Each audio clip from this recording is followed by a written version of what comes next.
Every few years it happens. You're flipping channels, you land on something out of the ordinary, and suddenly it's 3 hours later and you've learned the rules of a sport you didn't even know existed. Speed skating, skeleton, curling, sports you never think about until the Olympics captures your attention for hours. There's just something about the Winter Olympics. Maybe it's the cold weather that traps us inside and leads to the urge to sit on the couch, wrap yourself in a blanket, and debate about how many axles you could land, if you could skate.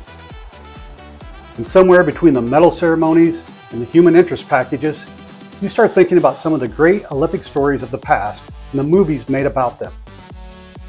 Because for as long as the Olympics have been about competition, they've also been about stories.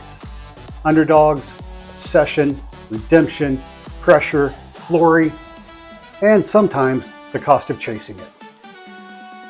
So for this special episode of Out of Touchstone, we're not breaking down the artistry of figure skating or showing the PowerPoint about why curling is the sport of the future.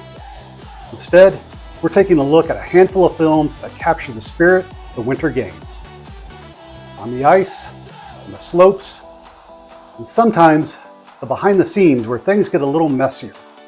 From feel-good favorites to romantic chaos, to the darker side of Olympic fame, and one of the most iconic moments in sports movie history.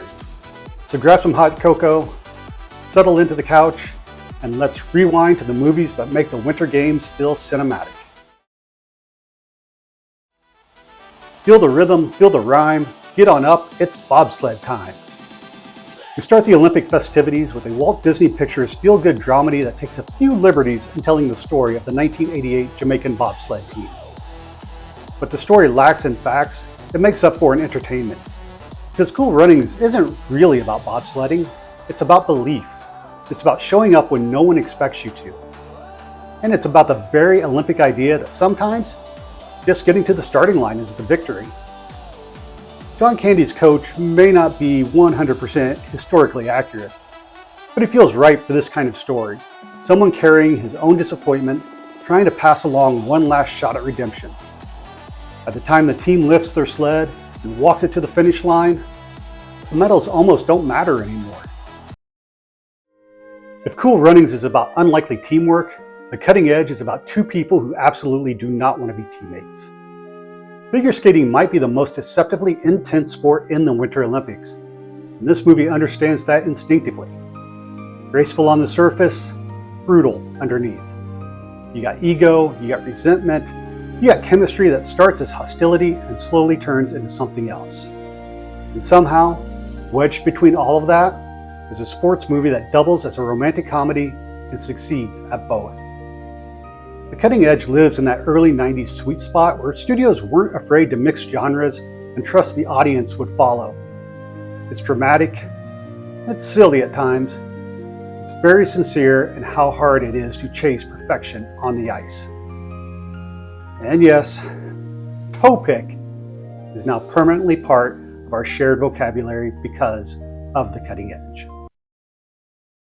If The Cutting Edge shows the fantasy of figure skating, I, Tonya shows the fallout. I, Tonya isn't really about skating. It's about class, perception, and how the Olympic machine can elevate someone just as quickly as it can discard them. The film strips away the elegance and focuses on the pressure, the media circus, the impossible expectations placed on athletes who are still, at their core, just people trying to survive their own lives. It's funny, uncomfortable, tragic, and messy, sometimes all at once. And it reminds you that the Olympic glory often comes with a cost that doesn't fit neatly into highlight reels.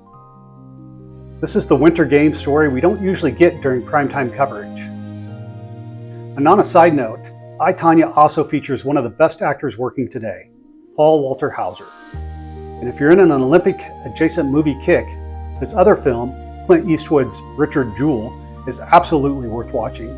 It's a sobering reminder of how quickly media narratives and political pressure can turn and how easily someone's life can be destroyed in the process. And then there's Miracle. If the Olympics are about moments that feel larger than the sport itself, this might be the definitive example. Sure, it's a hockey movie, and it's about the 1980 US team, but Miracle understands that what people remember isn't the score, it's how the moment made them feel. And that's evident by people mistakenly thinking the USA-Russia match was the gold medal game. This is a film about belief under pressure, about discipline, about the idea that preparation can meet opportunity at exactly the right time. It's earnest, it's straightforward, and it knows better than to overcomplicate something that already works. By the time you reach the final moments, it doesn't matter if you already know the outcome, you're still locked in. That's the power of a great Olympic story. The scenery may change, but the story stays the same. People chasing sports immortality, moments where everything clicks or falls apart. Whether you watch for the gold medals, the human interest package, or just to be able to talk about curling at work, there will always be movies that make the Winter Games feel cinematic. The tapes were rewound, the couch is claimed. For 2 weeks, the Winter Olympics are playing in the video store. We're Out of Touchstone.